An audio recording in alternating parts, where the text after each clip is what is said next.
Приветствуем, друзья! С вами программа Smalltalk. Здесь мы разговариваем о татарском языке.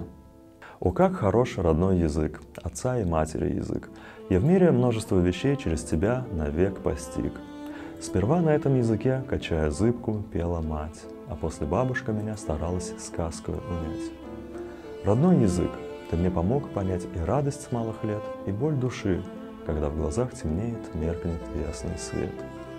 Ты мне, родной язык, изречь молитву первую помог. Прости меня, отца и мать, великодушен будь мой Бог. Узнали? Это всем нам известное стихотворение «Тогантель» в переводе советского поэта Анатолия Чепурова.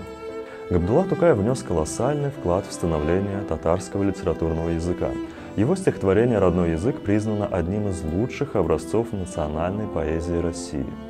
Существует много вариантов переложения его на русский язык, и тем не менее внимание переводчиков и исследователей к нему не угасает. Они не перестают отыскивать в нем новые подтексты и даже тайные смыслы. Стихотворение было впервые опубликовано в сборнике «Детская душа» Балалар Кунеле.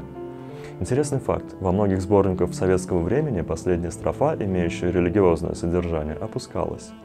Переводчики отмечают, что стихотворению присуща особая чувственность, эмоциональная нагрузка. Это дает даже переводам несравненную певучесть. Стихотворение, кстати, также переведено на множество других языков. Лирический герой представляется восторженным почитателем родной речи. Он вдохновенно обращается к языку, словно к живому и все понимающему. Родной язык выступает опорой множеству поколений татарского народа. Нельзя не отметить доверительную, подкупающую интонацию произведения. Метафорический смысл названия в том, что автор считает себя связанным с языком кровными узами, ведь именно в этом смысл слова «родной». Написанное в 1909 году стихотворение и сегодня звучит вполне современно. Это произведение не только о любви к родному языку, оно о любви к родине.